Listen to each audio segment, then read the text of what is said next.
Well, my friends, how are you doing? Welcome to PMP 2024 Live. It's always a pleasure to be with you, those of you who are on the journey to getting certified to being a PMP. And for those of you who are already certified, I'd like to say a massive congrats to you. Really excited to be able to meet with you once again. So don't be a stranger. Let me know where you're calling from or where you're listening to me from. And for those of you that may have any questions, now's a good time to begin putting the questions in. But the purpose for our meeting today is to once again realign your journey towards PMP exam success. Okay. I know lots of you have plans to get certified in 2024, but it's important that you be focused on the right direction. All right. Because this PMP exam, when you look at it, it's full of content. It has so much information in it. So you need to be focused, my friend. You need to be laser focused on what exactly you're doing at every step of the way. Now, the easiest way is this. Number one, understand Agile. Please understand Agile. I know there are lots of courses out there. They're very heavy in the predictive piece, but they're not heavy enough in the Agile piece. And therefore, when people get on the exam, they don't understand the questions. Let me be perfectly clear about the questions, how the questions are posed. The questions are going to ask you, you are a project manager. It will always tell you who you are. You're a project manager in a project. You're doing this, that, or the other. You encounter a situation. What should you do next? But not just that. In the answers, you very well could have a blend of agile and predictive answers. And it doesn't mean you should choose agile all the time or predictive all the time. It depends on the way the answer is crafted. So my recommendation to you, number one, if you have this book called the Agile Practice Guide, read the book. If you've been for one of my courses and you have Agile book, this one, if you have Agile Principle Raw and Uncut, please read the book. In fact, I mean, you can see the relative size, right? This is great. This goes deep. This brings you into the discussion like from a layman's perspective. So if I were you, you can get this on Amazon. You can get this everywhere books are sold, pretty much this as well. So I would recommend, if you are weak in Agile, beef up your Agile understanding to the point where you know pretty much where the question is going, right? You got to know from an Agile perspective the values, the philosophies, the thought processes, like just vanilla flavored values. Know your values really well, right? Just know through this work we've come to value individuals and interactions over processes and tools, working product over comprehensive documentation, customer collaboration over contract negotiation, responding to change over following a plan. And even though there's value in the items that we just kind of discredited, we value the items on the other side more. That's what you need to be thinking. Then you go over to the principles. Okay. So I'm going to walk you through a little bit of Agile tonight just to make sure you're on that wavelength. When I'm done with Agile, I'm going to tell you what next to do with Agile. And then I'm going to go into the predictive and then the hybrid. So this is probably going to take about an hour.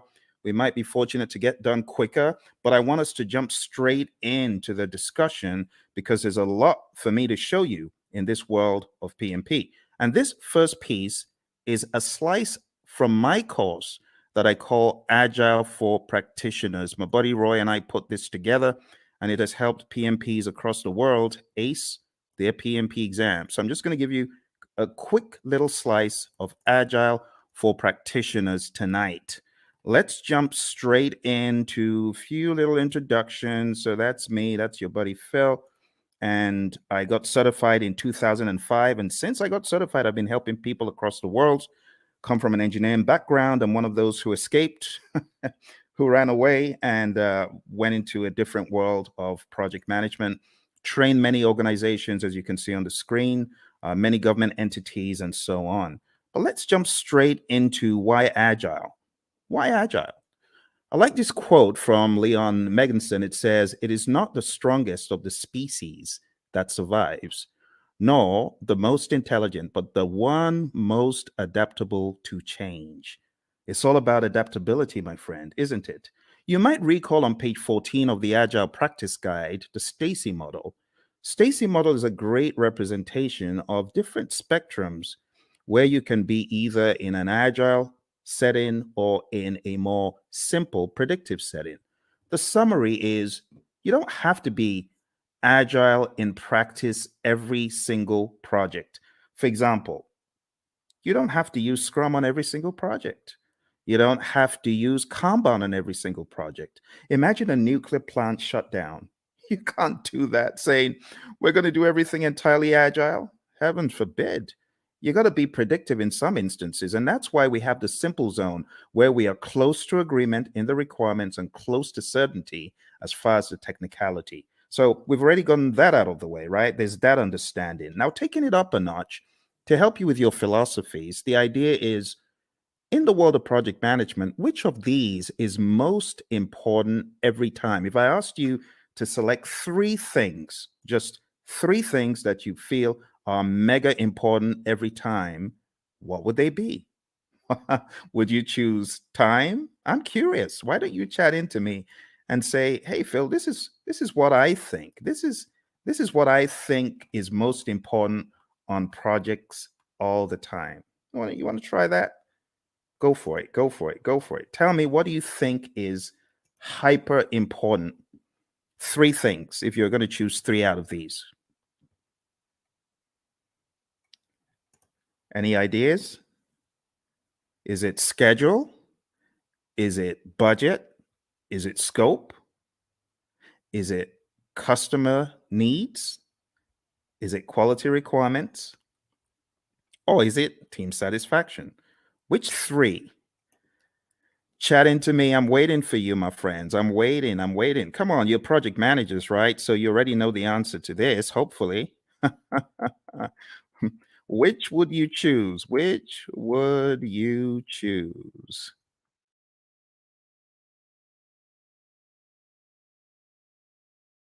All right.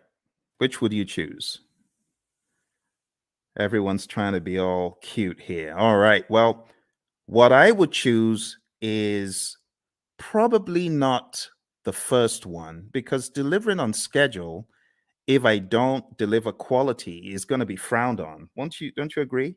If I delivered on schedule, but my customer is not happy, what good is that? Right? What about delivering on budget? You deliver on budget, but your customer is not happy. You got issues. You see where the train is going now? So, in order to answer this question, you need to ask, what about the customer? That needs to be actually one of the first things, but it's not the first thing that you think about. You know, the very first thing you should think about? The very first thing you should think about is the restaurant analogy. Have you ever been to a restaurant and you made the mistake of being mean to the waiter and they're going back there and you're wondering, oh my goodness, I shouldn't have done that. Who knows what they're going to do to my food? Has that thought ever crossed your mind? Well, it's the same thing when it comes to the world of project management. Because if you are not satisfying your team members, the likelihood is your customer may not be satisfied because the team may not put in their best. But if your team is satisfied, and I'm not talking salary now, I'm just talking being mindful and being empathetic and ensuring that the team has what they need. You know, the Agile Manifesto talks about giving the team the environment and support they need. When you do that, you're likely to have the team meeting quality requirements, delivering on budget, schedule, scope, and the customer is likely to be satisfied. All that good stuff. Okay, so the best answer to this, I don't know if you noticed, this said all plan scope. So you don't have that mindset of, oh, we have to deliver everything. In the world of Agile, no, that's not our mindset. Our mindset is we got to deliver value. It doesn't have to be all the scope. So I was looking for you to choose the bottom three. That's what I was looking for. Just the bottom three: customer, quality, and team.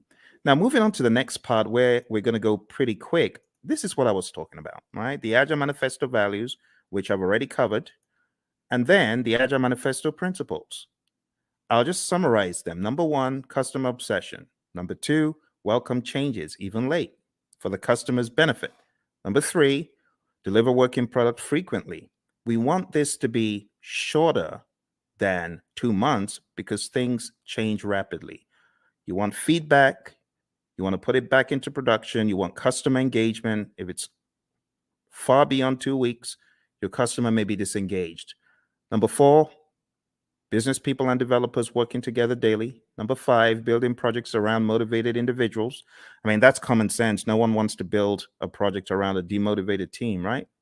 Number six, face-to-face conversation. Now, this is very debatable because today everyone's on Teams, everyone is on Zoom. So, when it comes to efficient and effective, we got to be careful in 2024. But for the sake of your exam, just go with number six as it's written. Number seven, working product, the primary measure of progress. In the world of Agile, we don't do all those percent completes and statuses, right? In this world, Agile processes promote sustainable development. I call number eight, don't kill the team. The don't kill the team principle. Number nine, continuous attention to technical excellence and good design enhances agility. Number 10, keep it simple, sir. Keep it simple, sister. Number 11, the best architectures, requirements, and designs emerge from self-organizing team. Just leave the team alone. Let them do their stuff. You hired adults. You hired experts. They'll get it done better than when they were meddled with. And number 12, at regular intervals, the team reflects on how to become more effective. They tune and adjust their behavior accordingly. Doesn't always have to be the retrospective. This could be just a way of life, a day-to-day philosophy. And that's the Agile Manifesto. You do really need to know this well before you exam, okay? Now, let's go a step further. There is one more thing in the world of Agile that I like showing, and that is a difference between the predictive thinking, which is encapsulated on the screen right here. You can see in the traditional world, scope is fixed. But in the world of Agile, what happens? We flip the triangle on its head, and scope is now flexible, right? What is fixed is we have a fixed time box, that's schedule, and then we have a fixed budget, team size. So don't forget these core things about the world of Agile. Finally, before we get out of Agile, I just want to remind you, because I know a lot of people fight this one.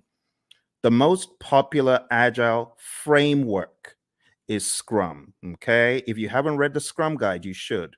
Go to scrumguides.org, download it, read it, right? Scrum is a lightweight, easy to understand model. It's based on 3 pillars of transparency, inspection, and adaptation. This is a sequence of activities. What happens? Number one, we have a product backlog, and it's a list of all the things our customers want. Then we have an event. It's called sprint planning. Sprint planning is where we meet to decide what we're going to get done in the sprint. As a result of that meeting, we get a sprint backlog. Once we get our sprint backlog, we then have our marching orders. We are already in the sprint, technically, once we start the sprint planning event. But the next event that happens is the daily scrum. The daily scrum is something that we do every 24 hours. Don't say, oh, we do a weekly daily scrum. No, that's not a daily scrum. It has to be daily. So the daily scrum is where the team meets. They meet as a sync up meeting. It is not a status meeting. Please don't choose that on the exam when they give you the trick question that says the daily scrum is a what? Don't choose status meeting. It's not a status meeting. It's a planning meeting. It's a sync up meeting. There's a difference. So it's not status. Don't think status. We could either answer the 3 questions, and with a mature team, you don't need to pass the mic around. They know what to talk about, right? But some teams prefer to not answer the 3 questions. They prefer to walk the board or just do some other configuration, right? Some very mature teams, they may not even walk the board or answer the 3 questions. But for the sake of your exam, understand that the 3 questions is pretty staple, and then the walking the board. It's talked about in the Agile Practice Guide, okay? Then the sprint, how long is a sprint? 4 weeks or less in the world of Scrum. In the middle of the Scrum, a lot of teams these days, and I really want to call your attention to a very subtle fact regarding your exam. I'm going to have to go to that book again. And it's a good book, actually. It's not a bad book. It's the Agile Practice Guide. So let's go to the Agile Practice Guide, okay? So looking at the Agile Practice Guide, I want to point out to you that there are a number of things the PMI accentuates on page 50 forward.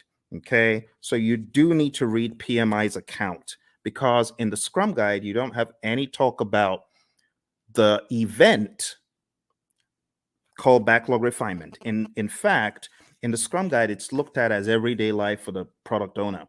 But in the Agile Practice Guide, it is called out specifically on page 52 in the Agile Practice Guide.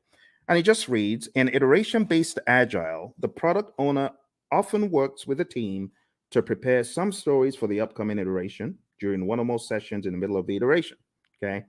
So this account is about 2 paragraphs, but you don't find this in the Scrum Guide. You should pay attention to backlog refinement. You should pay attention to PMI's account of Agile, PMI's account of all things that are on the exam, okay? So even though backlog refinement in this image, I've graded because it's optional, you should, as a PMP candidate, be aware that PMI has 2 full paragraphs. It says there is no consensus on how long the refinement should be. There's a continuum of just-in-time refinement for flow-based Agile.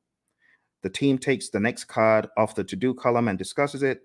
And then it says many iteration-based Agile teams use the time-boxed 1-hour discussion midway through a 2-week iteration. And that's exactly what I'm depicting on the screen. This is midway through the iteration. The team takes some time out.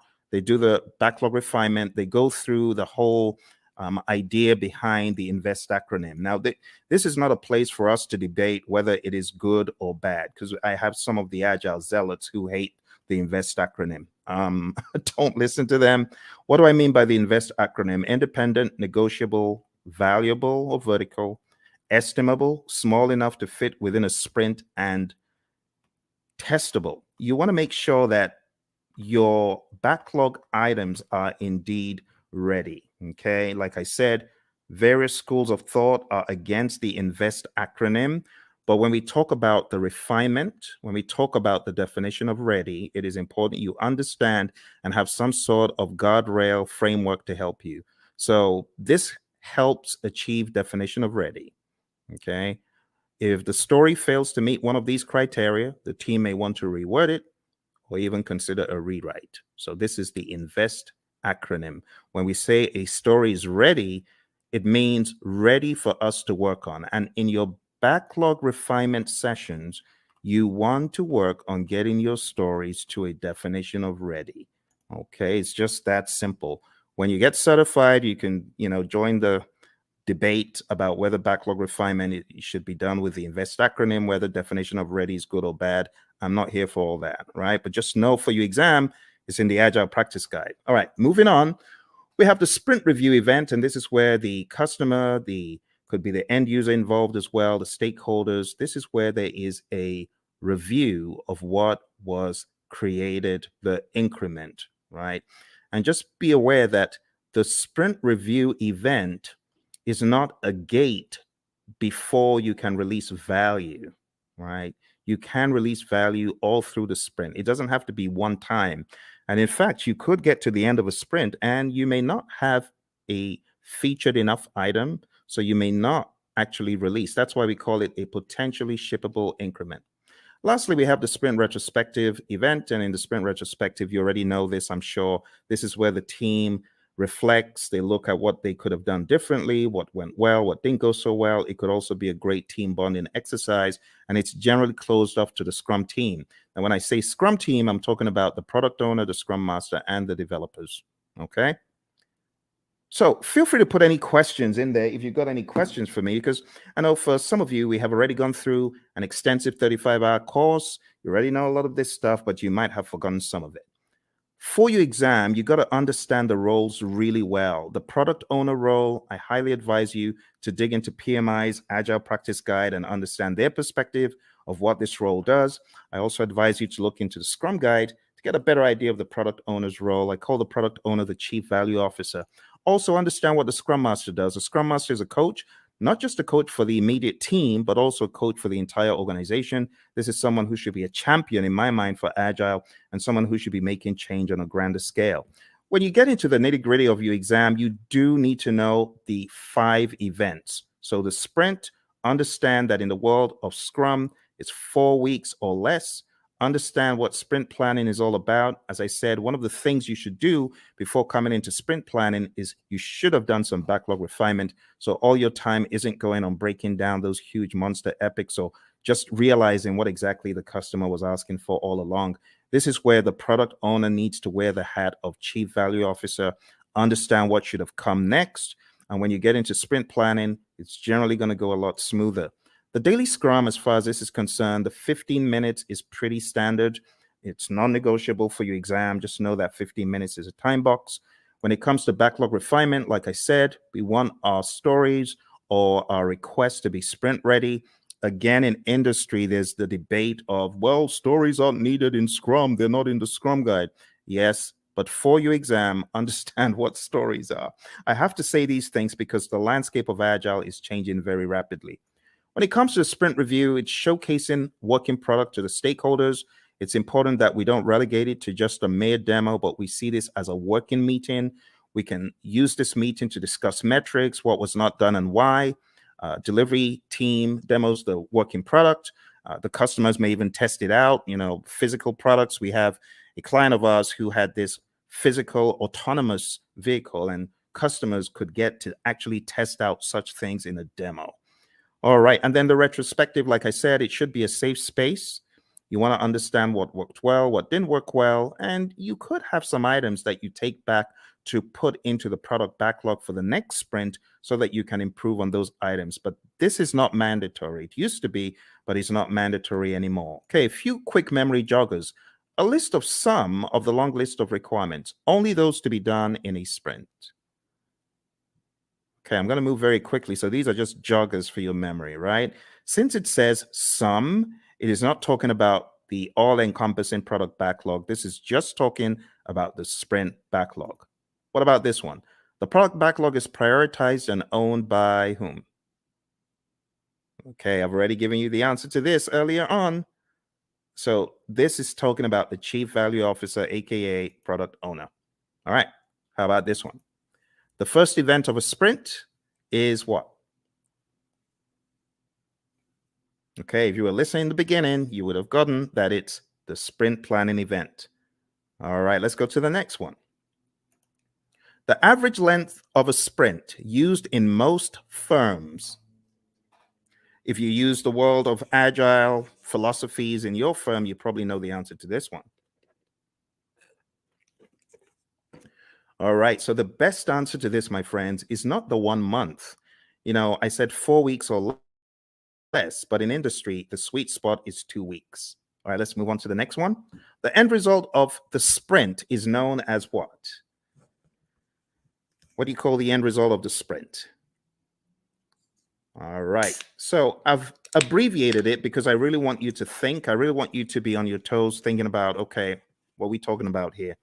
So here we're actually talking about the increment. Now, you can eliminate 1, but you're left with 3. It's definitely not the Project Management Institute. So the best answer that I would have expected you to choose is potentially shippable increment, PSI. Majorly because it may not be featured enough. All right, so PSI is the answer to that one. Okay, PSI. Okay. Next one, a daily scrum is what? What is a daily scrum? Is a daily scrum a planning meeting, a status meeting, a phase gate, or resolution meeting? Hey, Lawan. Lawan, good to see you. Lawan is one of our PMP gurus. She's already certified. And Lawan's got some other certificates, haven't you, Lawan? So very nice to see you. Nice surprise. What are you working on now that you're a PMP? Tell me what you're working on. I'd love to know. All right. So the daily scrum, Lawan said it's A, and she's correct. It's a planning meeting. We don't want to think of it as a status meeting. That will be an immediate 0. So don't do that. All right. Next one, priming the backlog and preparing it for the next sprint through discussions and reprioritization actions is what?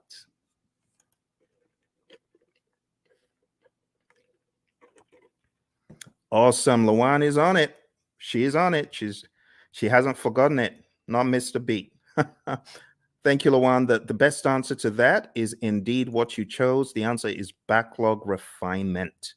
And backlog refinement, we talk about it as being not mandatory as far as an event, but in the Agile Practice Guide, we see it there front and center. All right. The potentially shippable increment should be shown to the customer in a demonstration. This is known as what?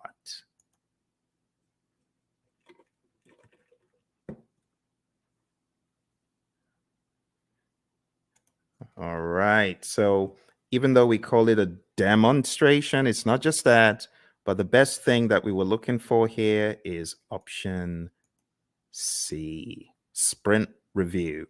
Now, again, just so you know, there's a lot of controversy in the world of Agile and Scrum.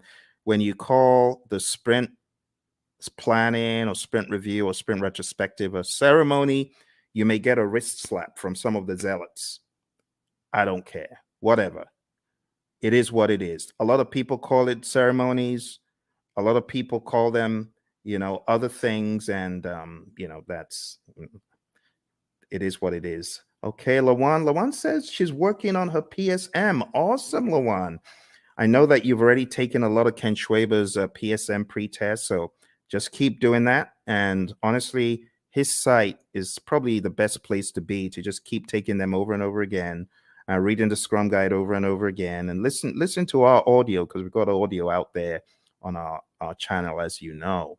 But well done, and try your best to listen to the lessons learned that are out there. We got lessons learned from the PSM from our friend Darian and Cindy, who both got certified last year. So I would recommend listening to them.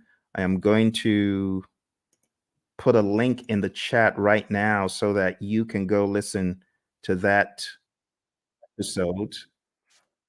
You can go listen to that episode and get some wisdom from both of them. They both got certified less than a year ago for the PSM.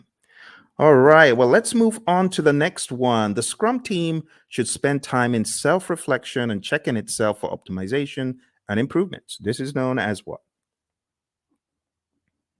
Another very easy one. You're welcome, Lawan.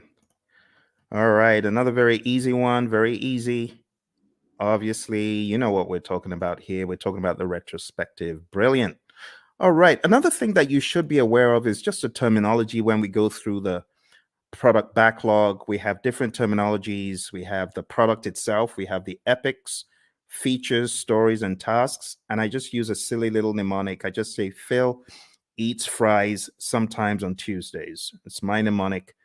You can use that to remember. And here's an example of how the backlog could be broken down, right? Epics, huge chunks of functionality. Features, a group user stories together for release. It's a sensible way of releasing stuff, release like stories. And then we have tasks, which are not in the product backlog, by the way. At best, these would be in your sprint backlog, but you have a lot of mature teams who don't even put that level of stuff into their backlogs. So at the end of the day, you would have a breakdown that looks something like this, right? You would have the product broken down into epics. Here's an example of PBIs for a website, and I will zoom in so you can see the intricacies here. So it looks very much like a work breakdown structure, but don't get it twisted. It's not a work breakdown structure. This is a product, right? Product breakdown. It is not a work breakdown. Okay, so this is the general idea. epics, feature stories. You can see we have the core website functionality broken down into the UI, and then that broken down progressively into more levels of detail until we get to a task level. Okay, and then here you can see the UX, content and user experience broken down into smaller pieces as well. Those would be at the feature level, and these story level, ultimately the task level. And we don't want to make this a religious thing you do in the world of Agile. It's not. It's just logic on how you break down your backlog, right? So your product backlog, you have big boulders, big chunks. Here's the general idea. When you're working on your product backlog, it's like an iceberg, right? You got this big old iceberg at the bottom. You got to break the iceberg into smaller pieces. And those smaller pieces, that's what floats up to the top. And that's what gets done. If the product owner, of course, is thinking properly, that's what should happen first. Okay. The next big difference that I want to point out is the difference between the definition of ready, which we talked about earlier. Go listen to it if you didn't. And then the definition of done. Definition of done is an agreed upon set of items that must be completed before an increment is considered complete. Do not mix this up with the acceptance criteria at the back of the card. The acceptance criteria, of course, could be one of the items that we are looking to be complete, looking to have met the requirements. But at the end of the day, the definition of done is not just one thing, it's a number of things. And it's on a case by case basis, depending on your industry and depending on your unique situation. But just remember that the definition of ready and the definition of done are different things. What drives Agile is a concept of value delivery. So you want to make sure you're delivering value to your client. Value should be the number one thing. Another thing that we joke about in our class is the concept of food, because we know people love food. But imagine if you went to a five-star restaurant and you wanted the dessert and someone said, no, you can't have the dessert. You got to eat the greens. Well, as an adult, you can appreciate that. But what if you were a kid? You wouldn't. In the same token, our customers, they have things that are near and dear to them, like dessert. And we say, give them the value they want first. Don't withhold the value from them because they won't be happy if you withhold the value from them. If you gave them the value, then they understand you get them, right? You totally get them. So how do you order the backlog? The different ways of ordering the backlog, but one of the philosophies is to understand the concept of doing the big, hairy, audacious things first, right? The high risk, but high value. So always think, what is high risk? What is there a high risk and a high value on in this project? If there's a probability that you won't get a high value item done, that could be bad. So what should you do? This is just basic project management common sense. Do the riskiest stuff first. And if you do the riskiest stuff first, there's a likelihood that you will at least get them done. If you don't do the risky stuff first and you do it last and then you don't get it done and the time box is over or the number of iterations you promised is over, that's no good. So we often say high risk, high value first, low risk, high value next, low risk, low value next. And then why do you even want to do those in the top left quadrant? Why do you want to do high risk, low value? It doesn't make sense. There's so much risk in it. Low value, it could actually tank the entire project. All right. So we're not saying this is the only way to think, but we're saying start off by looking for the high value stuff and then look for the riskiest of the high value stuff. There are other instances where you could prioritize based on other items such as urgency, cost of delay, weighted shortest job first. There's so many things you could think about. So when we think about ordering the backlog, the job of the product owner is a rather interesting one because the product owner has to think so many things: revenue, demand, importance to end users, frequency of use, the risk of not having it, and so on and so forth. So as a product owner, your thinking always needs to be what is most important. Now, the product owner sometimes falls into the fire alarm trap, which is pandering to people who are shouting the loudest. That is not the way to do it. You want to use more sensible criteria like NPV, ROI, Moscow, and Kano, which are really just categorization techniques when you think about it. Weighted shortest job first could be another one, and the risk-adjusted backlog, the concept of the risk-adjusted backlog. So there's so many pieces that you need to master for your PMP exam, but ultimately, you're going to understand that Agile is front and center, because I cannot tell you how many people have cried, my Agile was so huge on the exam. I was not able to answer the questions quickly enough. It took me such a long time to read them and things like that. So you got to be ready. Scrum is definitely the big number one framework for the world of Agile for your exam. And then the number two framework that I would highly advise you to hone in on is Kanban. Just understanding how Kanban is structured, what it actually means when we say limit your WIP and why we say limit your WIP. Understand what a board could look like when you have the WIP limits up top there. Understand what it means when we say the lead time, the cycle time, and things such as that. And understand this concept, because while it may not be tested on the exam, it's good to have the agile philosophy of there's a cost for delaying delivering value to your customer. If you're not delivering value quickly enough, then your customer could tank, your customer could fall off the radar, your customer could go out of business. So we want you to have that mindset, okay? And last but not least, I'll just say have a mentality of the shuhari, right? Alistair Coburn brought this into the world of Agile from the world of Aikido, and it's just a great philosophy to understand. You got to go through a period of blind obedience. So I remember when the PMI Phoenix chapter brought the whole CSM bandwagon to our chapter, and I was one of the people who jumped on it. And our trainer was receiving a lot of consternation. Tom Meller was receiving a lot of consternation from the PMPs because they felt, what is this? This doesn't make sense. Why should we do this? Don't criticize our project management and things such as that. But blind obedience is best. Honestly, if you're coming into the world of Agile, just leave all your predictive stuff at the door, because I was in the world of predictive for eons, but I had to embrace, as they say in the military, embrace the suck. I had to embrace what Agile was bringing, the change in mindset. And not until I embraced it and I went fully in did I fully get it. So the blind obedience stage is really important. After the blind obedience, you get to the heart stage, consciously moving away from the rules, detaching, breaking free. And when you have done this for a period, you now understand the why, and you are just on autopilot Agile when you get to the restage. You're unconsciously finding an individual path to go beyond or transcend. So, my friends, for your exam, this is the first piece that I wanted to introduce to you, because Agile is big. It's really big. Now, if you haven't already realized, your exam is going to be based on people, process, and business. And people, process, business could cut across the world of Agile, or it could also cut across the world of predictive. Yes. And that is why the 12, I should not say the 12 principles. 12 principles are important. That's in PMBOK 7. So let me just get the 12 principles out of the way for a quick second. 12 principles. Let's talk about that. So for those of you that haven't read about the 12 principles, I want you to download a PMI PDF. I'm going to try to put that PDF in the comments below. So PMI 12 principles. I'm going to share a very, very helpful PDF, because it could help you. Like if your exam is tomorrow, you obviously aren't going to have time to read this book, even though it's not as big as the 6th edition, but it's still a significant effort.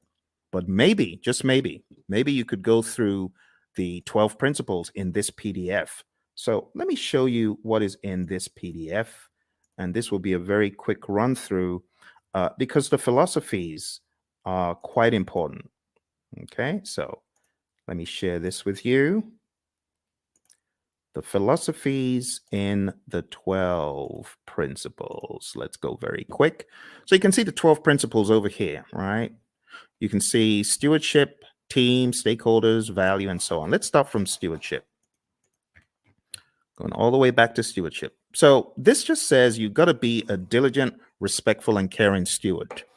All of those things there are extracted from the PMBOK 7th edition, and this is kind of like the most significant part of the book in my mind. So if you open up the PMBOK Guide 7th edition and you go to page 24, okay, I want to make it very clear, very clear. Okay, here, this is it. This is it. I know it looks looks transparent, but this is it. PMBOK 7th edition. So if you go to PMBOK Guide 7th edition and you go to page 24, it says, be a diligent, respectful, and caring steward. And that's what you see here, stewardship. Stewardship includes integrity, care, trustworthiness, and compliance. And the summary is this: act responsibly to carry out activities with integrity, care, and trustworthiness while maintaining compliance. And that's it. Let's go to the second one. Number 2, team. So if you follow me to the next one, page 28, it just says project teams are made of individuals who wield diverse skills. And the summary is create a collaborative project team environment. That's the summary. All right. Next, we go to stakeholders. And the principle about stakeholders is one of collaboration. It just says effectively engage with stakeholders. Number 4, value. I've already talked about value today, and this just espouses that same idea. Focus on value. If it's not valuable, don't do it. Continually evaluate and adjust project alignment to business objectives and intended benefits and value. Systems thinking. Always see the big picture. It says recognize, evaluate, and respond to system interactions. That's that one. Going over to leadership. Leadership is all about being bold, taking those leadership decisions, making them, it says, demonstrate and adapt leadership behaviors to support individual and team needs. So here, I would say definitely know the Hersey-Blanchard model, the 5 stages of team development, things like McGregor's theory, Herzberg, Vroom, McClelland, all those, you should have an idea about those. But understand that leadership is all about influence. There's a difference between leadership and authority. You got to know that, okay? Even in the power interest grid versus the influence impact grid, there's a difference between power, authority, and influence leadership, okay? You got to remember that. So demonstrate leadership behaviors. Moving on to tailoring. Tailoring, it says, tailor based on context. The summary is you cannot throw the entire PMBOK guide or guides or process group or practice guide at every single project. All right, next one is quality. It says build quality into processes and deliverables. You got to think quality. It says maintain a focus on quality that produces deliverables that meet project objectives and align to the needs, uses, and acceptance requirements set forth by relevant stakeholders. Let's move on to complexity. Complexity, it says navigate complexity. The best way to navigate complexity is to understand the dimensions in it. The dimensions, human behavior, system behavior, uncertainty itself, and ambiguity, and technological innovation. There's a difference between these two. So let me go over these on page 51 very quick for you. Ambiguity is a state of being unclear. It says of not knowing what to expect or how to comprehend a situation. Then it says uncertainty is a lack of understanding and awareness of issues, events, paths to follow, or solutions. The summary is this. PMI is saying complexity is a characteristic of a project, and you as a project manager, you need to know how to manage it. How do you manage complexity? Let me take you back in time to the Stacy complexity model, remember? Now, how did we say we would work on complexity? We're going to break things down into smaller pieces, do things in iteration. Sounds like agile, right? Because that's what we're talking about. All right, number 10, optimize risk responses. It says continually evaluate exposure to risks, both opportunities and threats, to maximize positive impacts and minimize negative impacts to the project and its outcomes. Number 11, embrace adaptability and resiliency. It says build adaptability and resiliency into the organizations and the project team's approaches. It says most projects encounter challenges or obstacles at some stage. The combined attributes of adaptability and resiliency in the project team's approach to a project help the project accommodate impacts and thrive. Adaptability refers to the ability to respond to changing conditions. Resiliency consists of 2 components: the ability to absorb impacts and the ability to recover quickly from setback or failure. Last but not least, we have number 12, one of my favorites, and this says enable change to achieve the envisioned future state. It says prepare those impacted for the adoption and sustainment of new and different behaviors and processes required for the transition from the current state to the intended future state. Here's the deal, my friends. If you're ever going through change, just remember that people are different. Some people cannot absorb change very well, and others can. So you must approach it from a humanistic standpoint. You have to be empathetic. You have to understand the J curve, the way the J curve works. People are going to be in that valley of the J curve, pondering and wondering, how does this impact my life? They're going to be down in the dumps. So what the PMI advocates quite a lot is sense-making sessions. Don't forget the people. All right. And that's pretty much it for PMBOK 7. For those of you who have been asking the question, Phil, does that mean I need to just read the entire PMBOK 7? I've told you, listen to what I'm telling you. Read. I've given you one PDF. Can I give you one more PDF from the PMI? Let me give you one more PDF from the PMI. I'm going to give you the domains PDF because I know some of you, you're still wondering, but what about the domains? I need to know the domains. Okay, I'll show you the domains. You want domains? We'll go to domains tonight. I'll show you. So here we go. Here are the domains. Okay, just to ensure that your curiosity is satisfied, there are 8 domains in the PMBOK Guide 7th edition. Now, stay with me because I know some of you are fixing to run away. Stay with me. Okay, I got to explain this. This is PMBOK 7. This is PMBOK 6. PMBOK 6 is a wildebeest. It's huge, right? It has 756 pages. This one, on the other hand, has 300 and something pages. However, when it comes to predictive project management, this does not do a good enough job, which is why the PMI have included in their library something called Process Groups of Practice Guide. And that took from the now out of publication 6th edition, and they put together Process Groups of Practice Guide to walk people through the knowledges and process groups. Because, should I just be honest? People ain't buying the domains. People are like, we've known the process groups and knowledges for the past 2.5 decades. Why are you giving us? It reminds me of the Israelites. Why are you giving us this stuff to eat? Why are you giving us PMBOK 7 to eat? So let me show you the summary, okay? Let me show you the summary. Here is the domains, okay? I've put the domains in the chat. Now let's share the domains very quick. Now, I'm going to read for you from the PMBOK Guide 7th edition, and hopefully you will not ask me this ever again because I feel it's not a very good use of our time, but I know some of you are curious. So let's go to page 7. And another thing about this book is it has 2 sets of pages. You have page 1 in the side where you have the principles, and then you have another page 1 where you have the domains. But let's talk about the domains. Listen carefully. It says, a project performance domain is a group of related activities. That's the difference. It did not say a group of processes. You get it?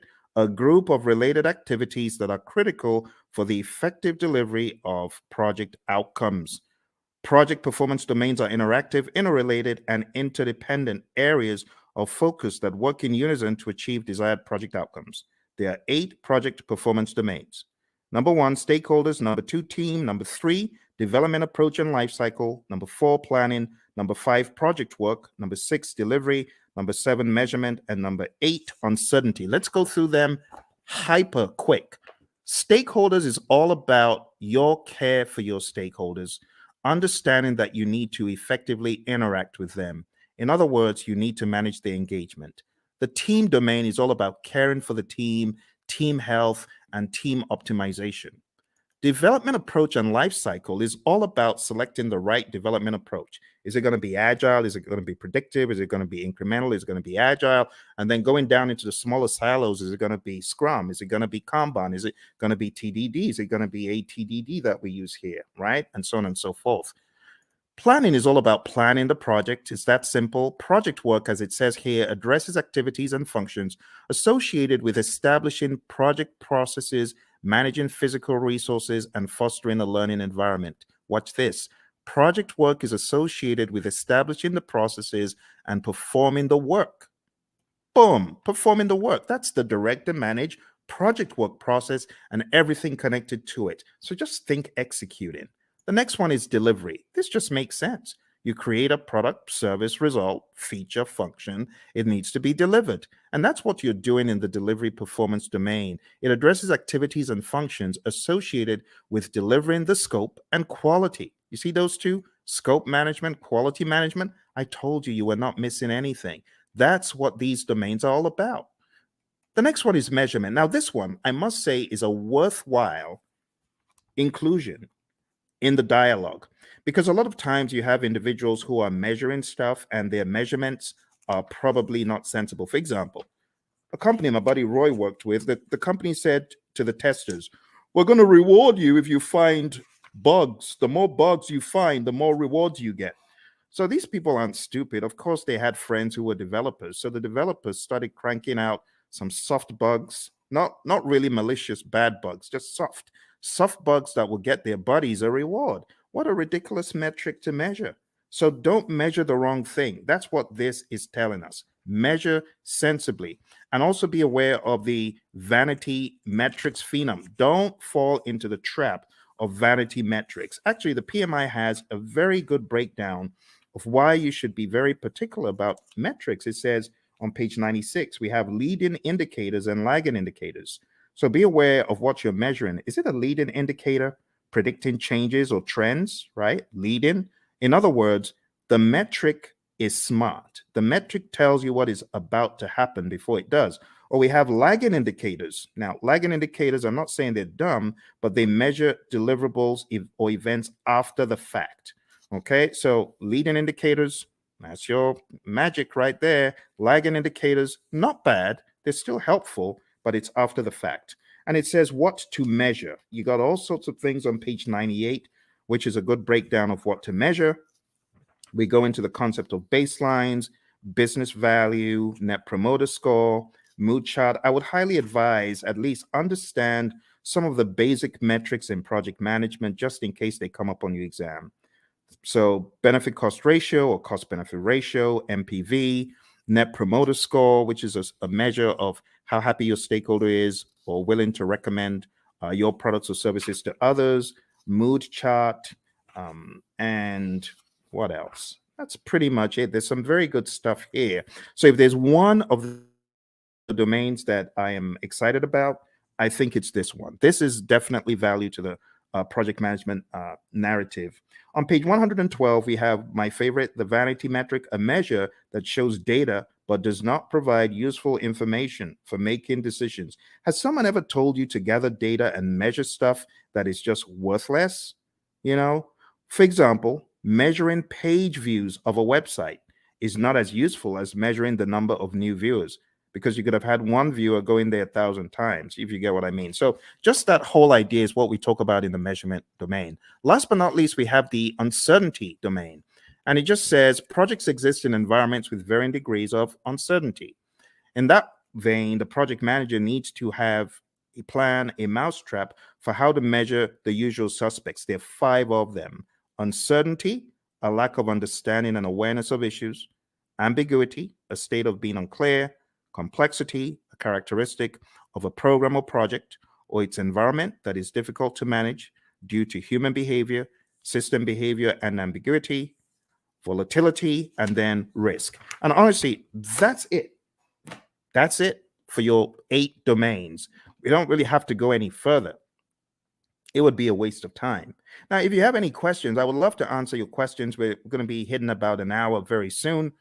But before we jump off the call today, there's one more thing that will be in order. And what I want to do next is just talk about the world, deeper world, the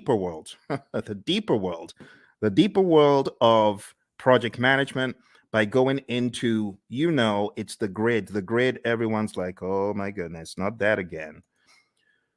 This grid is very important, my friends. It's important for your project management journey. I know a lot of people are not very keen on it, but trust me, you need this. You really need this. You really need this thing I'm about to show you.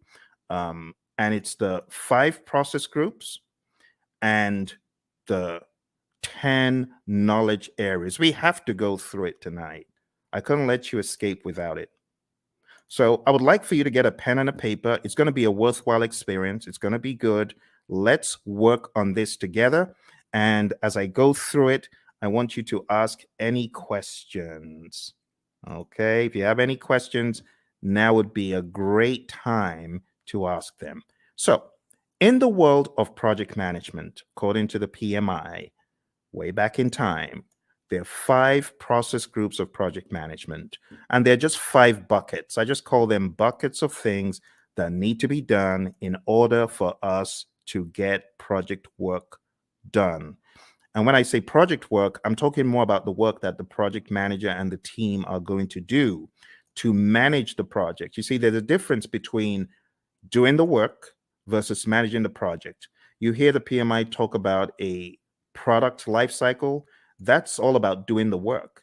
But then there's talk about a project management life cycle, which is really code for the process groups. So if you're taking this exam, what is going to help it become easy for you? I heard this again from one of our latest PMPs. Shout out to Lily, who got certified about 4 days ago. She said the same thing. This will help your exam. Highly recommend that you watch this over and over again and you work with me. I am going to be typing in all of the process names and I'm going to be explaining them to you. All right. So why don't we get started with the first area of knowledge? Because we got, I prefer extra money in cash at the top, or I prefer eating mangoes chilled. And then we've got, I saw 6 chipmunks quietly roasting coffee, reading poetry stories. Or I saw 6 Cubans quietly rolling cigars, really puffing smoke. You choose whatever one you want. As long as you remember the 10 areas of knowledge, I'm good. Moving into each one, we have the very first, which is integration. I'm going to be making them a bright yellow as I go through. Hopefully, I remember to be consistent with it. And in that way, you'll know which one we're on. Okay. So right now, we're going into integration. Let's make it a bright yellow. All right. So in integration, the very first thing that happens is the develop project charter process. And in Develop Project Charter, you are creating a document that authorizes the project.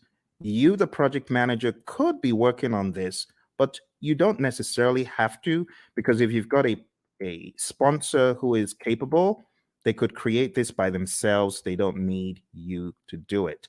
But other times, they may ask you to do it. In fact, in a lot of companies, the project manager creates the charter, the sponsor signs off on it.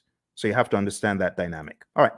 Next, going over to planning, the next thing you do in integration is you develop the project management plan. And this is where you put the big plan together, because there's a lot of stuff that actually happens under the process that we're not seeing yet. There's stuff that happens under integration, and all of that rolls up, technically speaking, into integration at the end. We'll talk about that progressively. Next, going into executing, we have the direct and manage project work process. This is where the work is being done and the major output is a deliverable. So think about it. Everything that you're doing in project management, whether you're making a chicken sandwich or whether you're working on software or code or whatever, you will have the time when you need to do the work. And direct and manage project work is where the project manager is helping by directing and managing what needs to be done. Okay. From direct to manage project work, in addition to deliverables, we get something called the issue log, and we also get work performance data, which is just like you as a project manager, you are observing what is happening on the project. You know, you're observing how many widgets have defects. You might be observing which employees are unable to come in for work. We call that work performance data. The other thing that happens here in executing and integration is manage project knowledge. Okay, and then moving over to monitoring and controlling, we have a process called monitor and control project work. And this is where we are creating reports. We call them work performance reports. And the reports help understand the status of the project and so on. And the other thing that happens here is called perform integrated change control. And this is where you are reviewing the change requests that come in. The change control board is also involved. So you would review the change request as it comes in. If the change request is not in formal writing, you are encouraged to put it in formal writing. And then you review it, you do an impact analysis, and then you send that information to the change control board, and they can review the change request and decide whether it's going to be done or not. And then in closing, we have the close project or phase, process, close project or phase. And this is where you close out either a phase in the project or the project as a whole. Now, what I want to do right now is just comb through them in a little bit more depth. All right. We get a project charter from here, develop project charter over here. From develop project management plan, we get our project management plan. From direct to manage project work, we get our deliverables. From manage project knowledge, this is where we do our lessons learned. We get a lessons learned register. From monitor and control project work, we get our work performance reports. From perform integrated change control, we get our approved change requests. Remember, we could also say the change log is technically an output from here. But remember, your exam is not based on all these inputs, outputs, and stuff. They just help you understand the flow. It is important for you to understand the flow, my friends. And then we have close project or phase. So closing out the project or a phase in the project. This is where we have a final product, service, or result transition as an output. We also have a final report as an output. Okay. Now, these are not just random words that I made up. These are indeed things in the PMBOK Guide 6th edition and things that are helpful for you to know as you traverse the landscape of project management as you prepare for your exam. Okay. All right. I hope that makes sense. Do send in any questions if you have questions. So that's the first knowledge area. Now, everything that happens under integration, you got to look at it like this. Look at it like this. All this stuff under rolls up. All the stuff under rolls up, technically speaking. Now here, I know we only have one process here, but technically speaking, what you have in identifying the stakeholders, you want to make sure the stakeholders buy into the charter. All the stuff you have here in planning is going to add up to your project management plan. All the stuff you do in executing is pretty much governed, talking about governance from an integrative standpoint. Everything you do in monitoring and controlling is governed up here because all you're checking to see if you're going according to plan in all the knowledge areas is governed at a higher level in monitor and control project work. And closed project or phase, it just has that. Okay. And that's the general high level idea. Now we're going to be going crazily quick. So I'm going to put the responsibility in your court to tell me to slow down or stop, because I'm just going to go pedal to metal from here. Okay. All right. So draw along, follow along. It will be a good exercise. Going into planning, we have plan, scope, management as a process where we decide how to manage scope. Then we have collect requirements, where we are collecting all the requirements, functional requirements, business requirements, and so on. Then we have the define scope process, where we create the project scope statement, which has all the inclusions, exclusions, detailed deliverable description, and so on. Then we have create WBS, which is where we create the work breakdown structure. Then we jump across to the monitoring and controlling process group. And here we have two things. We have validate scope. This is where your customer checks the product, service, or result. And then we have control scope. And this is where you, as a great project manager, you're controlling the scope, making sure people aren't adding extras. Okay, good. Let's move into schedule management. In schedule management, the first thing that we have here is plan schedule management. Plan schedule management is where you create a plan for how to develop and manage the schedule. Then we have define activities, where we list out the activities that need to be done. Sequence activities, where we put the activities in order of occurrence. And estimate activity durations, where we decide how long each activity will take. And then we have developed schedule, which takes everything into account. And voila, we have our final schedule, right? We also from here have our schedule baseline. Just to make sure you understand the difference, There's a difference between having a project schedule, which is a live and breathing schedule that you update just sensibly as a project manager, versus the schedule baseline, which is a particular version of the schedule etched in stone. So there is a difference between the schedule baseline and the project schedule, and it helps to know that. Last but not least, on the other end of the spectrum, we have control schedule, and this is where we ensure that our schedule is going according to plan. Okay? Be sure to ask any questions. If you have questions, I will be moving a lot quicker from here. Going into scope, we have three things we do. Three things in planning and one in the monitoring and controlling section. Here we plan cost management, and that's where we plan how to manage cost. Then we estimate costs. We estimate the cost for each line item, each task. Then we have determine budget. And this is where we roll all the task costs to a final total amount. And then lastly, here we have control costs. And this is where earned value lives. Now, when I say where earned value lives, this is where we use the earned value metrics. The earned value metrics could help us see trends where we're likely to end up, or previous performance across schedule and cost and even scope.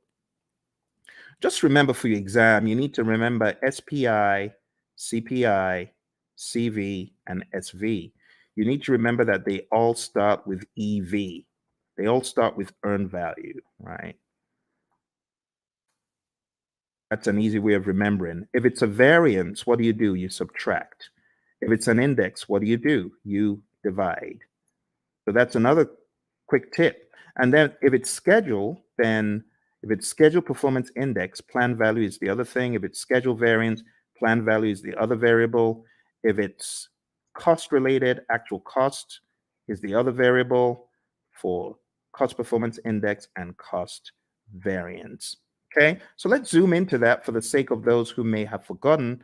The big thing for your exam is really knowing what does SPI mean if it's 0.4, or what does CPI mean if it's 0.4. Anything less than 1 is bad for the indices, right? Greater than 1 means you're doing better than projected. Anything less than 1 is bad. Equal to 0 means you're equal to 1, I beg your pardon, for the indices means you're right on target.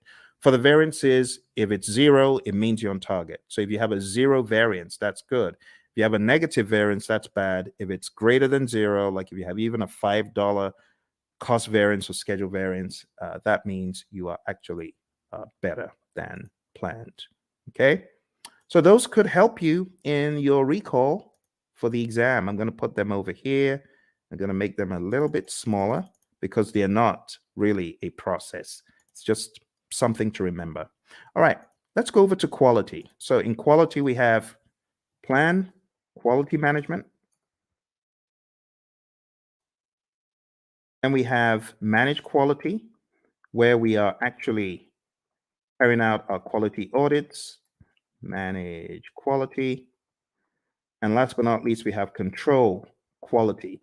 And in control quality, this is where we are actually checking the product, service, or result. Okay.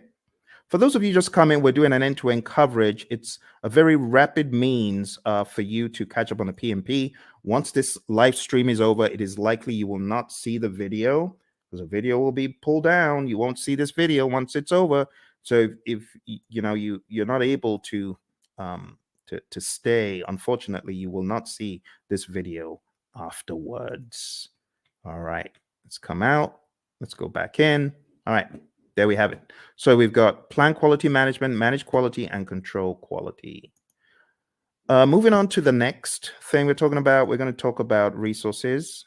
Moving on to resources, we have 6 things here.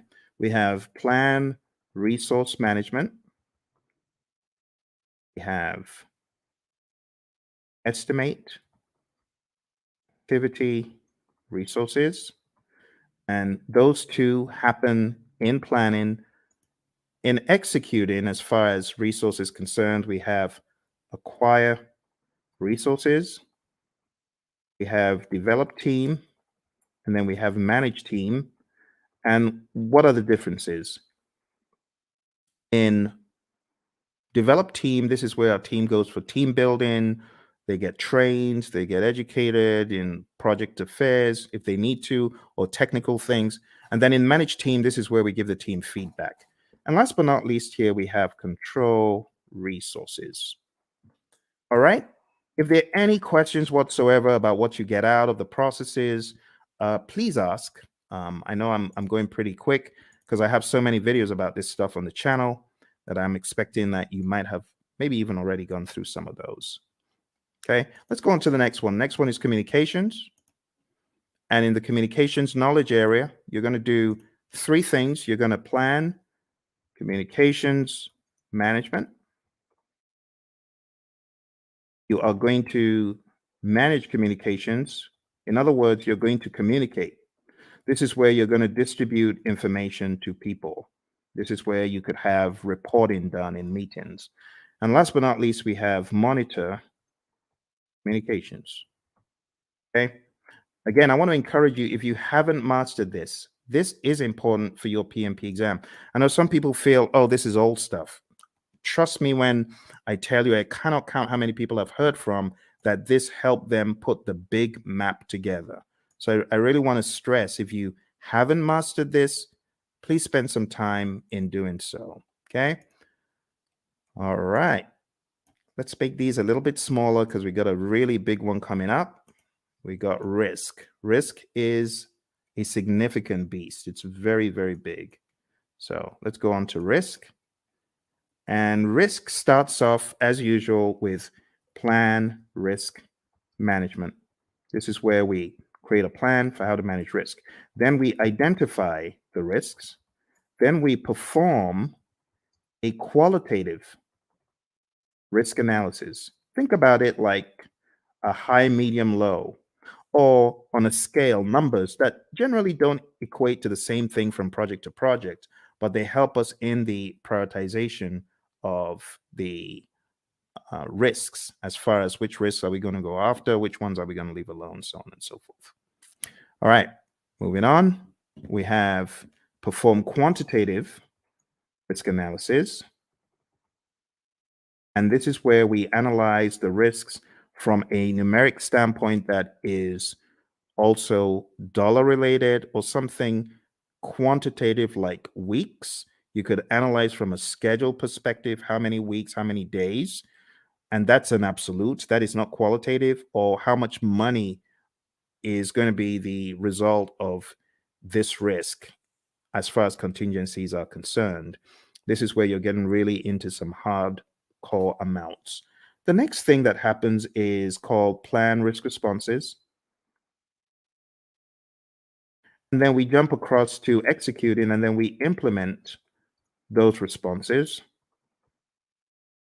Okay. And last but not least, we have monitor risks. Now, when it comes to plan risk responses, again, I'll take some time out to talk about the A team, not Mr. T and the A team, but avoid, transfer, escalate, accept, and mitigate. Okay. So these five are your approaches for negative risk or threats. We also have another five for positive risk or opportunities. And I'm just going to put them here sneakily. I know it shouldn't be there, but I'm going to put them there because I want to share them with you. I call it EASEE, easy, right? Easy. It just stands for exploit, accept, share, escalate, and enhance. You got to know these really well. Look on the channel because I have videos. Avoid. Let me just blow this up a little bit so that you can see it a little clearer. Okay, let's blow that up. Okay, so avoid, and feel free to take screenshots. That's fine if you want to take screenshots, right? So avoid is avoiding the risk altogether, 100%. The risk doesn't happen or it doesn't impact at all. Transfer is transferring to a third party. Escalating is elevating the risk to either your boss because it's beyond your power or your authority, or you could escalate because it's affecting other parts of the organization. Accept is doing nothing. We have passive and active accept, and mitigate is reducing the probability of impact. On the side of the easy, which really should be here, but I'm just making this quick. The easy is for the positive risk. So you could exploit a risk. That's 100%. That positive risk is going to happen, right? That's what we mean by exploit. 100% will happen. Accept is doing nothing. We have passive and active accept again. Sharing, again, same strategy as I said for transfer. You involve a third party. It could be a special purpose company. It could be a sister organization that you share the positive risk with. Escalate, again, escalating it to a higher power because it's beyond your project or because it's beyond your power. And then enhance is really just increasing the probability or the impact of the positive risk. All right, so that's risk, my friends. We are going pretty quick here, and we are going to be done before you know it. Let me go back and share the last pieces of information because we have just 2 more knowledge areas. Aren't you amazed at how quick that has gone? You know, in some courses, the entire 1 week is spent on that. They spent 5 days taking you through what I'm showing you in minutes. That's why you need to come to my course. Come to my course. I'll do a lot of time optimization for you.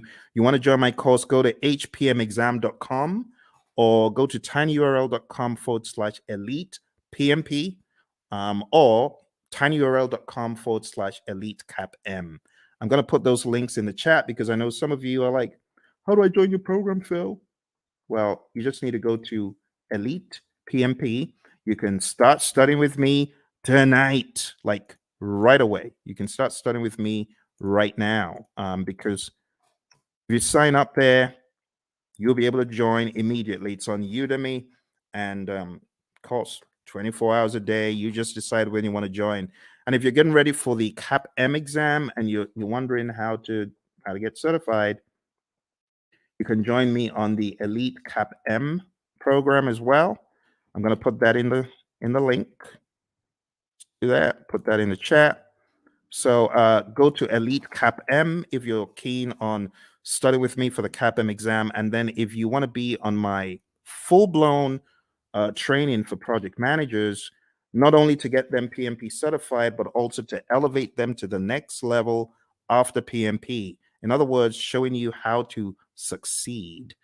You can just jump into my program, which is called hpmexam.com PMP exam immersion. Let me put that in the chat as well for those of you who are curious, because I know some of you are feeling the training right now. You're like, my goodness, I just spent $2,000. I spent 10 times more. I got 10 times less in a different program. If that's you, I want you to smash that like button. Tell me if that's you. I want you to hit like. I want you to subscribe to the channel, and I actually need you to share it with your friends. Okay, that's what I need you to do. So if you want to study with me, do that. And if you're like, Phil, I ain't got a dime. I'm just trying to get by. Hey, that used to be me. That used to be me back in 05. I didn't have a dime. And that's why I've got you covered. I've got a free 30-hour program right here on YouTube. For those of you who are on YouTube, those of you who are on the other platforms, thank you for joining me from the other platforms. I see you. I see all of you across the platforms. So if that's you and you're like, Phil, I ain't got a dime, I got you covered. I'm going to put a link in the chat, and this is to my 30-hour free program, totally free. All you need to do is go on to pmp.pmradio.org, and I've got over 30 hours of free video. Free, totally free. No catch. The only thing I ask though, if you really want to support the channel, because I know some of you you gained so much from the channel. Just go get the book, PMP Exam Immersion, right? The PMP Exam Immersion book, I'm going to show you tonight how to put everything together in context. And if you wanted to get this book, like download the book right away, you can. This book has the deep secrets to your PMP success because it puts everything together. It puts agile, predictive, hybrid, it weaves it all together. It's called PMP Exam Immersion, the book. So I know I have the course, but this is the book. And if you get the book on the link that I just shared, you'll actually be able to download a workbook. And the workbook has 100 of these crazy, what should a project manager do next kind of questions. So whatever the case, whether you can afford it or not, I got you covered. For those of you who say, Phil, I'm just, trying to survive here. That used to be me. So I got you covered. Don't worry. Just go to pm.pmradio.org, and you're gonna be extremely delighted when you see what I have in store for you guys and girls. Okay. So let's jump into the final piece of our journey today, which is going over the last two. I'm going to make the others very small, just so that everything can fit on the screen. Okay. Some of these processes, they occupy a lot of space. I might be able to make a few of them bigger, like quality is actually not that much. And if you haven't gone through this rites of passage, well, I'm glad you're going through it right now. This is a brilliant opportunity for you to see how the entire table comes together. All right, so procurement. What do we do in procurement? Number one, we plan procurement management. Plan procurement management is where we decide, are we going to buy or not? Are we going to make or are we going to buy? If you decide to buy, then we go through the procurement process, the philosophies, right? And we do the RFPs or the RFQs or the RFI, request for proposal RFP, request for quote RFQ, request for information RFI, IFN, invitation for negotiation. I'm talking so quick because I want to get done. I want to get done. It's a weekend. It's a weekend. You see, the labor of love, your buddy Phil is here for you to help you. Because once I hit the road again, it's going to be hard for me to do these. And I hit the road very shortly. All right, conduct procurement is where you take a look at all of the proposals that were sent in and you select one or two, you award a contract, and then control procurements. This is where you are checking to ensure that the vendor, the seller actually did what they promised. You want to make sure that they are delivering. You want to make sure that they are on time. You want to make sure, as one of my students said, hey, my client just showed up and we do interior for airplanes and they just showed up to do an audit. That's control procurement. You want to make sure that the seller is really upholding the quality. And the funny thing is they weren't, because, some of these folks, they want to show off to their friend, like, oh, you need to take a look at this aircraft that we're refurbishing. So unfortunately, on that day, one of them brought his buddies into to the workplace. Bad move because the customer showed up. All right, let's finish this off. All right, last but not least, we have stakeholder. So over here, we have identify stakeholders. This is the only one that you have in the initiating process group. And then we have plan stakeholder engagement. And then we have, after you've planned how to engage a stakeholder, then we have manage stakeholder engagement. This is where you're actually engaging your stakeholder, speaking with them, communicating with them, working with them. And last but not least, we have monitor stakeholder engagement. Okay. And my friends, that's it. I just showed you.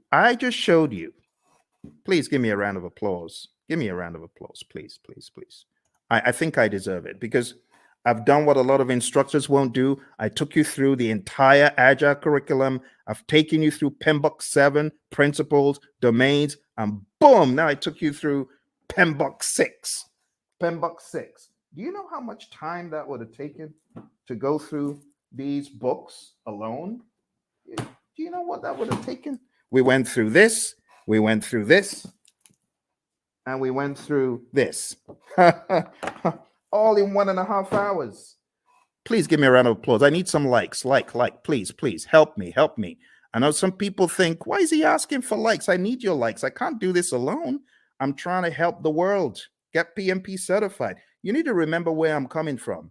On my PMP exam, question 20. Do you know what the time was? Question 20. I was 1 hour in to my exam on question 20. Think about it. If this exam has 180 questions and this guy's only done 20, how many hours does he need to finish the exam? The wise people would say 8 more hours. You're correct. It was a disaster.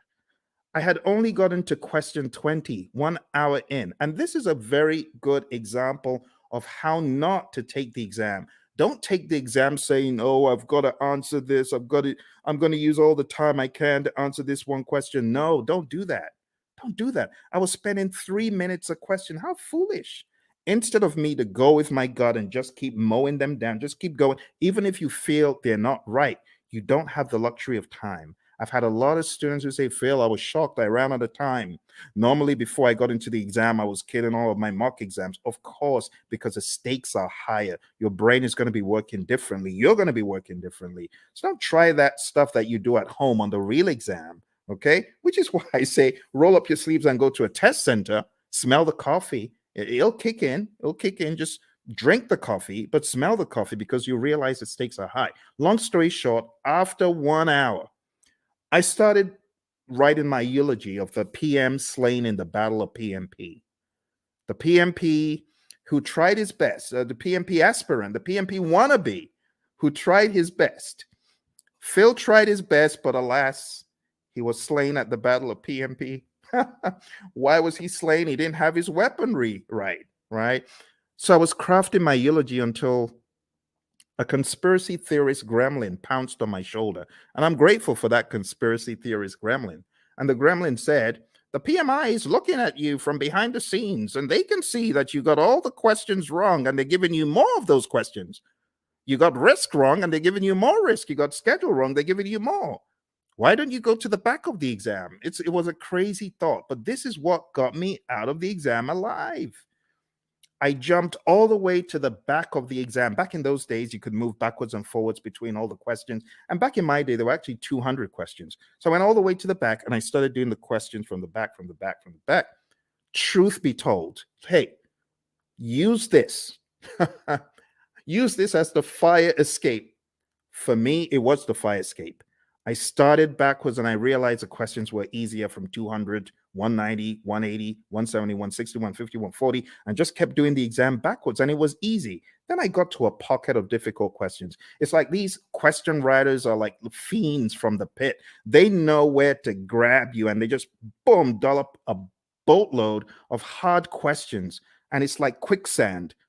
Don't be moved by that. You can jump over the quicksand, or you could just do C, D, E, C, C, C, whatever the options are, but don't get stuck in the quicksand. I didn't get stuck in the quicksand.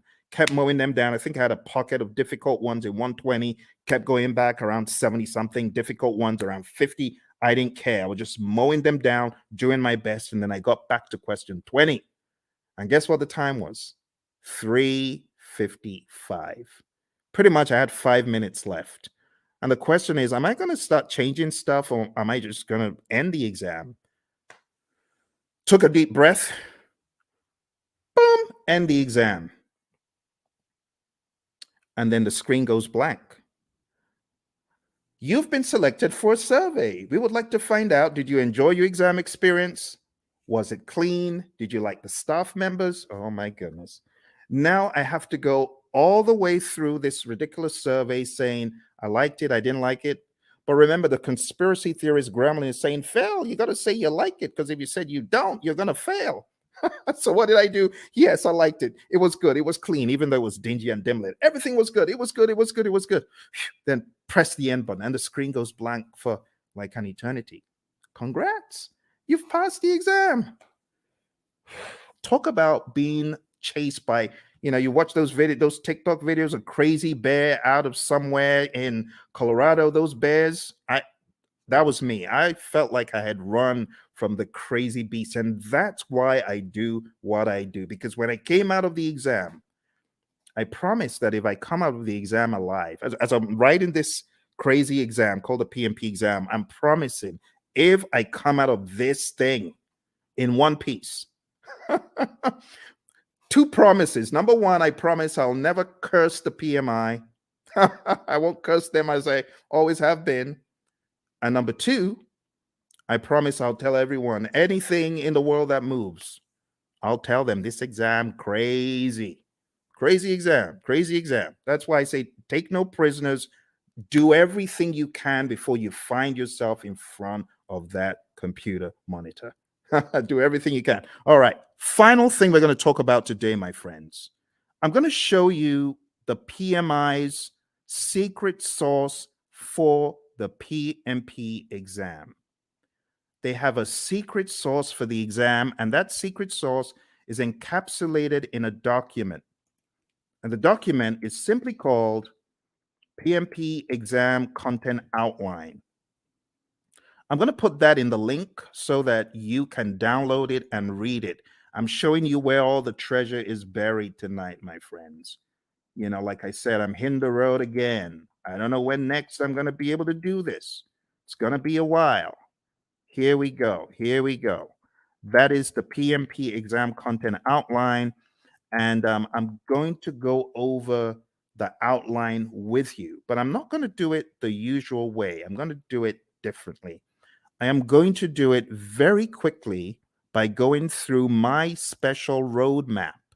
It's a roadmap I created for the PMP, and it cuts off, I would say, about 10 hours. It cuts off 10 hours from the curriculum because it's very rapid and effective.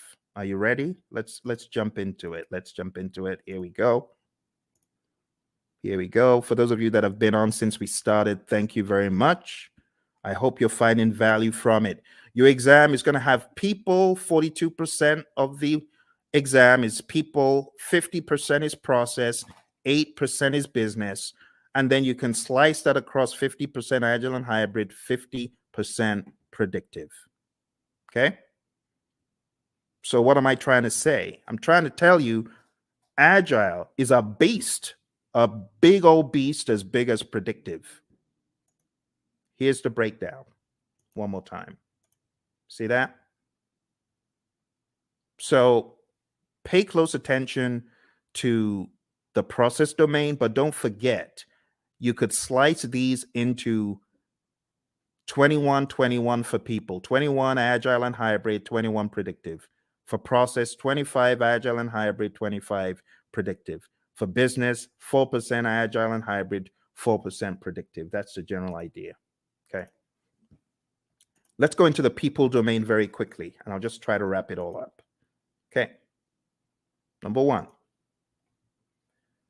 I have changed the order from what is in the outline that I sent you. In the outline, it starts off with manage conflict, and then it goes into lead a team and so on. But I'm changing it because I want you to get the flow. The flow doesn't make sense in the outline. I want you to get more of the flow from a time perspective. So number one, what I want you to think about first is building a team. You build a team, and then you begin to define the team ground rules, do's and don'ts, and acceptable behavior. And then you begin to lead a team. You know, my mentor, John Maxwell, he says a true measure of leadership is influence, nothing more, nothing less. You're going to lead the team to success. You're going to help the team understand what to do on the project. Leadership is all about example as well. The Hersey-Blanchard model is also a very good one to talk about here. If you haven't heard about the Hersey-Blanchard model, this is it. The thesis of the Hersey-Blanchard model is you need to be a situational leader. You can either be in a directing mode, depending on the individual. This is where you give low support and more direction, or in a coaching role, or in a supporting role, giving more support than direction, and in a delegating role where you just know the keys to the kingdom are safe with this dude, this girl, because they've proven themselves time and time again. But you don't always stay in one quadrant. You move around depending on the individual and the circumstance. With someone, you could have a delegating approach, but if you change the environment, you may need to have a more directing approach with that same individual. And that's the general idea. The other thing that you really need to know for your exam is the 5 stages of team development: the forming, storming, norming, performing, and adjourning. This will help you on the questions. There's also subtle lingo used. So when it comes to forming, the team members are independent. When it comes to performing, the team members are interdependent. So you got to understand PMI's lingo when it comes to these. I would say it's worth checking how they discuss the 5 stages of team development, or Tuckman's ladder, Bruce Tuckman's ladder. Also, as part of your journey, know the 10 tenets of servant leadership: listening, empathy, healing, awareness, persuasion, conceptualization, foresight, stewardship, commitment to growth of people, and building community. You already know the PMI isn't going to do this in parrot fashion, but you do need to be very comfortable with the narrative. Also, for the people domain, you need to understand the Thomas Kilmann conflict mode instrument. There's no image of this in the PMBOK guides, any publications from PMI, but you need to realize that you could be somewhere in the middle as far as your approach to conflict, or you could be very forceful to get your way, or you could be in a collaborative problem solve mode, which means you're assertive about your needs and the other person's needs. You could be in the avoid or withdraw mode, or you could be in the accommodate or smooth mode. The accommodate or smooth means you're more focused on the person's needs than yours. Avoid or withdraw means you don't care about yours or the other person's needs. You just want to escape. And that's okay. But avoid or withdraw is not the end. You could be back. You could be back with some additional backup. It depends. Okay. So there they are again. The Thomas Kilmann conflict mode instrument, PMBOK 6, page 349. If you're in PMBOK 7, it's talked about differently. It's kind of wonky because it kind of went off something else instead of sticking to the Thomas Kilmann conflict mode instrument itself. This is what I would recommend, though, for your exam prep. Okay. So going back, we've talked about 6, 12, and 2. The other things you need to know for your exam: definitely understand how you as a leader should build shared understanding. Then we go to task 5, ensuring team members and stakeholders are adequately trained, which is a no-brainer. Number 13, mentoring relevant stakeholders. Whether you're the scrum master or the project manager, you should mentor. Empower team members and stakeholders. Manage conflict. This is where the whole conflict dialogue now comes in. Number 11, engage and support virtual teams. Understand the concept of the fishbowl window. Number 9, collaborating with stakeholders. Number 7, addressing and removing impediments, obstacles, and blockers. Number 3, supporting team performance through the application of emotional intelligence. Number 14, I beg your pardon, promoting team performance through the application of EI. And number 8, negotiating project agreements. Now, 3 and 14 are very close. Supporting team performance and promoting team performance, they're very similar. Supporting the team means you're there for them, you big them up in a meeting, you don't throw them under the bus. Promoting team performance through the application of EI is different. This means you are emotionally intelligent. Emotional intelligence means you're able to control your emotions, bridle your emotions, and you're also able to influence the emotions of others. And that's the people domain very succinctly. Okay. As easy as ABC. But don't forget, in the document I sent you, every one of these is broken down into smaller enablers. I would recommend going through the PDF that I put in the chat. That will help get you to excellence in this. Okay? Let's move on to the process domain. Before we get to the process domain, I really want to accentuate a couple of tools. Okay, the stakeholder power interest grid is big. Make sure you understand that before your exam. You could have the power interest grid, the influence impact grid, and other allotropes of it. And understand the planned stakeholder engagement process. This is where we have our stakeholder engagement assessment matrix. I call it the SEAM. This is where you have your current state of the stakeholder, and that is your desired state. They're currently unaware. You want them to be supportive. The question for your team then becomes, how do I get Bob from an unaware stakeholder to supportive? What are the actions that we need, right? And those are the actions that you got to discuss. So this is a great conversation piece for the real world as well, okay? In the task of collaborating with stakeholders, in which process do you build trust and gain support from stakeholders? What do you think? A, B, C, or D? All right. I'll go quick. So the answer to this, my friends, is where you are communicating with the stakeholders and working with them. And therefore, the best answer is manage stakeholder engagement. You won't get questions like that on the exam because those are very prescriptive to process name, but still you could get the process names expanded upon and camouflaged. So you do need to know what you're doing in each process. Here's another one. On your Agile project, when facilitating a meeting with stakeholders, it is critical to do what? Is it hold the meeting in person? Is it develop and distribute an agenda prior to the meeting? Is it bring snacks? Or is it use technology to record the meeting so you can reference as needed? What do you think? Which one is more agile than the others? Which one makes sense? Okay, so which one is critical? In which one would the meeting sink if you didn't do it? Think about it. It's like a trick question. But you're not required to hold meetings in person in the world of Agile. You don't have to bring snacks and you don't have to record, but it would make sense. For example, if you're holding a retrospective, it would make sense for you to have an agenda and for you to share that. Okay. So this is an example of how, looks a little bit difficult. Am I in the world of predictive? Or mine, it sounds a little bit predictive in the answers, but it says Agile. So you got to be ready to face things like that. All right, let's move into the next domain, which is process. Okay, as usual, we have our roadmap, and these are the things we've just talked about. So I'll be very quick.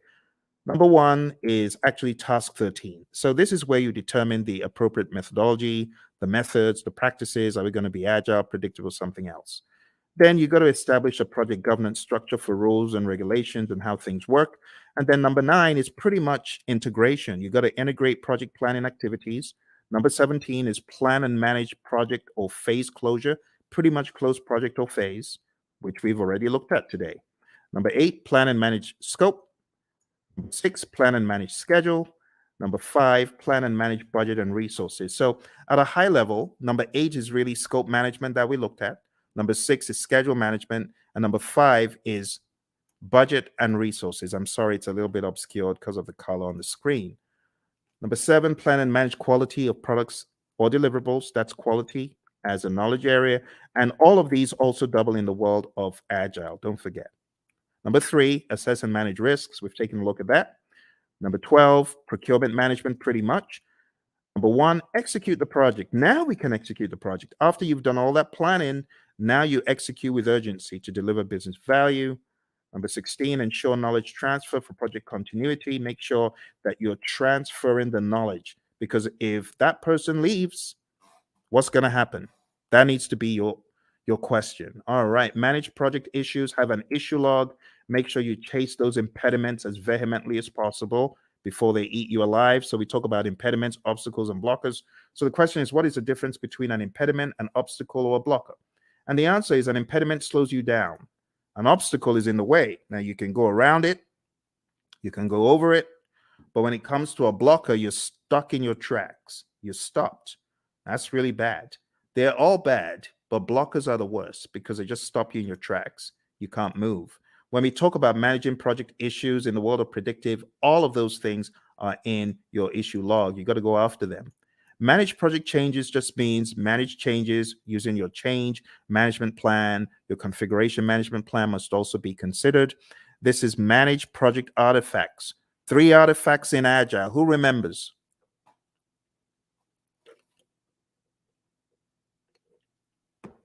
I'm getting some crickets. 3 artifacts we talked about. Does anyone remember?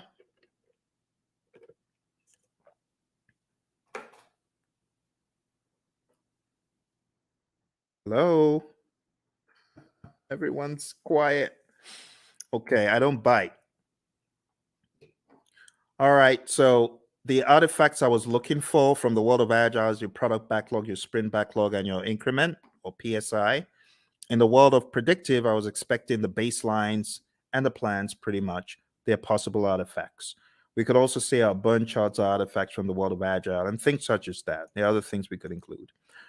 All right, managed communications is the next one. Pretty much managed communications, the communication knowledge area, and then engage stakeholders, pretty much the stakeholder management knowledge area that we've taken a look at. Okay, Don't forget, there's some really important stuff in the Agile Practice Guide as far as the incremental agile predictive iterative mantra, knowing when one is better than the other. So if there's a low degree of change, but there's a high frequency of delivery, it's incremental, stuff like that. This image is going to help you master. Again, know your Scrum, know your Scrum, know your Scrum inside out. Read the Scrum Guide. Make sure you go to scrumguides.org. As I recommended earlier, read it, go through it, go to Ken Schwaber's website, scrum.org, and make sure you take some of his Scrum basic assessments. They will really help you get very firm in Scrum. And don't forget the PMI's Agile Practice Guide, page 18, table 3-1. This is a table that you do, in my mind, absolutely need to know before your exam. And when it comes to the world of risk, just understand that risk can be positive or negative. Like in this image, we have, okay, the mouse gets the cheese. Well, that's a positive risk. Or the trap gets the mouse. Okay, it's a negative risk. But from whose perspective? From the perspective of the mouse. But what if we're talking about the homeowner? From the homeowner's perspective, what if the mouse gets the cheese? That's negative. So you always have to put on your perspective hat. Speaking of hat, the mouse is wearing a hat. So what strategy has the mouse adopted from this? Well, the answer would be mitigate. The mouse is trying to mitigate. Okay. Let's move on to the final domain. The final domain in this narrative, my friends, is a business domain. And in the business domain, we have 4 tasks. Number 1, plan and manage project compliance. Make sure that you are complying. Do not comply, because not complying could be bad. We're going to hear from our buddy Roy very quickly here. He's going to share the agile perspective of compliance. Let's hear what Roy has to say. So, Roy, is this a good word in agile space? Well, maybe it's a necessary word. We certainly don't like it, but it is functionally correct. It is technically the correct word to use. But we do want to make sure that we're aware of what compliance regulations are in place, so that we don't get ourselves in trouble. But I also want to stress that there are actually times when we might intentionally decide not to be in compliance. I've done a lot of work in the finance space, insurance space, and sometimes they're actually having those conversations of, okay, there's a new regulation that just came down the pike. Is it cheaper for us, for at least for right now, to go do that and go make sure that we are compliant, or should we just pay the fees for a period of time and do that work later? So those discussions they're valid discussions, especially when no one's being hurt. It's not about that. It's more about this regulation. We just can't get to it right now. It's going to cost us more to do it now versus later. So sometimes there's discussions happen, but those things are planned. They're understood. There are lots of discussions. Same basic needs, in an agile project as you would in a traditional project. It doesn't really change that much. But again, the difference is how we do it. We make sure that the teams are very aware of the compliance and regulatory needs, and that they understand them very clearly, so that we don't necessarily have to do reviews to identify compliance. We are encouraging the teams to be compliant always. That's a big difference. All right, good words from our buddy Roy. And like I said, if you want more of Roy and I's training coaching, going down to hpmexam.com, we have tens and tens of hours of both of us going back and forth talking about this stuff over and over again.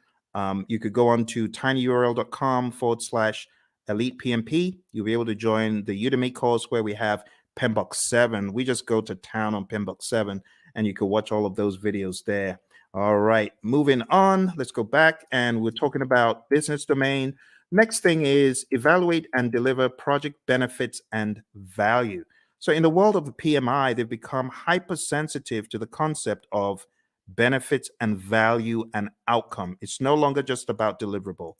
Moving on to task 3, evaluate and address the external business environment changes for impact on scope. This is what a good product owner should be doing. A good product owner should always be scanning the boundaries and saying,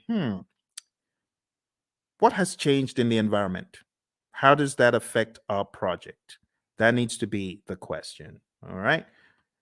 As usual, I want to hear from my buddy Roy about environmental impacts. He always has such great wisdom to share. So let's listen to what my buddy Roy has to share. I hope the sound is coming across properly. It's a little bit different from Zoom's, this mechanism I'm using. So do let me know if you're able to hear the sound of Roy's voice. Let's listen. I'm glad they're talking about the backlog. That's a very positive change. Obviously, observing and monitoring and all that sort of thing is really not that much different than you would do. That's a business thing. Your product management community, if you have one, they would be doing these sorts of things. And that part doesn't change. The part that does change, though, is that we're able to make those changes a lot faster. So if something is happening in the market, we don't have to wait 6 months or a year to implement it because of current projects. We change it now, or as early as is practical anyway. And the main reason that we can do that is because it's less impact to our schedule, less impact to our projects. We can make those changes a lot faster with significantly less impact to our project. All right, back to you, Phil. All right, awesome stuff from our buddy Roy. So now you understand the concept of the environmental changes and their impact on scope. We've got one more, and we're going to be done for the night. We're going to be done. So here's your last chance. Type in any questions you have. I'm sorry if you are typing in questions and I'm not seeing them. This is a different platform, so even though it's live, I am unable to see if you have chatted in anything. It's not coming through. You might want to go to LinkedIn and try, because a few moments ago, Lawan was chatting in and it did work for her on LinkedIn. So if you're typing in and it's not working, I am sorry. All right, let's go on to the final one, and it's support organizational change. And you as a project manager, this is your job. Your job is to support organizational change. If the organization is going through change, you got to be a champion for it. You got to make sense making sessions. You got to help the organization, right, in their sense making sessions. You need to spearhead and lead the charge. As it says here in what we have in 3.4, it says assess the organizational culture. That's number one. Number two, evaluate the impact of the organizational change to your project. And finally, evaluate the impact of the project to the organization. And then you got to determine required actions either way. That's the general idea. We're going to hear from our buddy Roy, and then we're going to wrap this up. So our buddy Roy is going to talk about organizational change from the world of Agile. Let's hear from Roy. So Roy, how do we think about supporting organizational change from this perspective? Yeah, this is huge in the Agile space. And the main reason is to enable Agile to work properly, you need to change the organizational culture. It has to happen. To support things like, experimentation and the ability to fail and removing impediments as quickly as possible. All of these things may be contrary to the way that your organization is set up and contrary to the culture. So as project managers, as scrum masters, you need to be evangelists and champions of the process and encourage that change by educating your leaders, educating your business partners, your stakeholders, making sure they really understand what this is all about. Organizational change, let's say this, the biggest barrier to Agile adoption is organizational culture. So if you're looking for one thing that's going to be your biggest problem, it's the organization itself, the culture of the organization. So you need to pay particular attention to that, because you're going to see behaviors that are more traditional in an Agile environment. But in an Agile environment, those traditional behaviors don't work, right? If we're expecting to see things the same way, do things the same way, and just do Agile, you will fail. It will not go well for you. You may get some benefits, but eventually you're going to start seeing where the organization is going to get in the way, and you will start very quickly falling back into traditional approaches because this Agile thing doesn't work here, right? And it's not that Agile can't work there, it's that your organization is just not changing to allow it to happen. All right, Phil, back to you. Awesome stuff as always from my buddy Roy, my Agile coach. Thank you, Roy. And with that, my friends, we are done. Or are we? There's one little piece left that I like to throw in at the end, just to help you see how far we have come. Because when I tell you we've climbed 1,000 mountains, you better believe it. We've climbed so many mountains that you won't even believe. When you see the roadmap of everything we've done tonight, you won't believe how much we've done. We've done a boatload of stuff. We've done so much stuff. It could actually be a little bit mind-boggling to you. So what I like to do at this point, I like to show like a roadmap of all the intricacies of the PMP exam. So let me just go over them one by one. First of all, we've talked about the world of predictive. We've talked about the world of agile. We've talked about the people, process, and business domains. We've talked about Scrum. We've talked about Kanban. We've talked about the Agile Manifesto, talked about the Agile Manifesto values and principles. And then I've shown you PMBOK 7. I've shown you PMBOK 6. I've shown you the 12 principles and the 8 domains. Wow. My goodness. Okay, let's put it all into perspective. I'm going to show you one more image to bring it home. This is going to be the coup de grace. It's going to help you see everything in one place.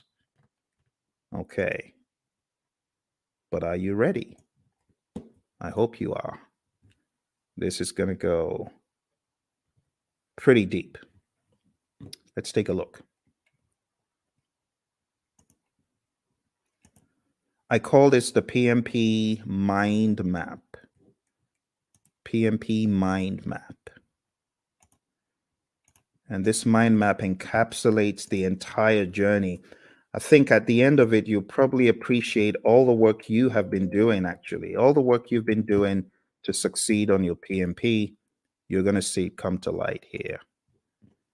All right. Here we go.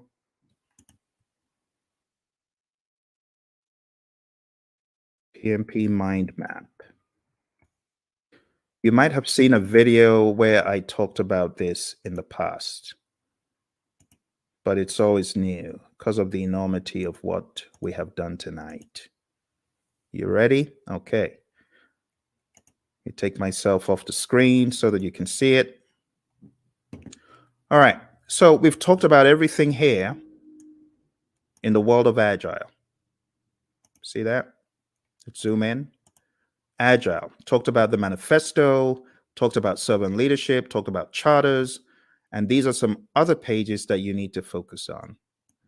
We talked about predictive, 5 process groups, 10 knowledge areas, 49 processes, talked about the principles and the domains, talked about the PMP exam content outline. Quick note on hybrid, if you haven't already read pages 26 to 30 in the Agile Practice Guide, you definitely want to. And then we talked about Scrum. We went through the 353, and then coming to a wider view, we've talked about integration, scope, schedule, cost, quality, resources, communication, risk, procurement, and stakeholder. We've talked about people, process, and business. And then we've talked about some auxiliary things. I told you about my experience on the exam. You got to manage your time. I told you definitely take it at a test center. I wouldn't advise taking it at home. Bad things happen to some people who take it at home. Some people are able to escape unscathed, but trust me, when it happens, when the flying monkeys come out, it's no fun. And I know a lot of people who have encountered the flying monkeys. Get enough sleep for your exam and definitely do a lot of scenario-based tests. If you haven't taken my 200 question test, which you can find, actually, I've got 200 question tests on YouTube. If you haven't taken them, I highly advise that you do. I'm going to put them in the chat. Do that. So, well, my friends, thank you very much for joining me. I appreciate it. You take care, and don't forget, check out all the links, hpmexam.com, tinyurl/elite PMP, and tinyurl.com/elite CAPM. All right? You take care. All the very best.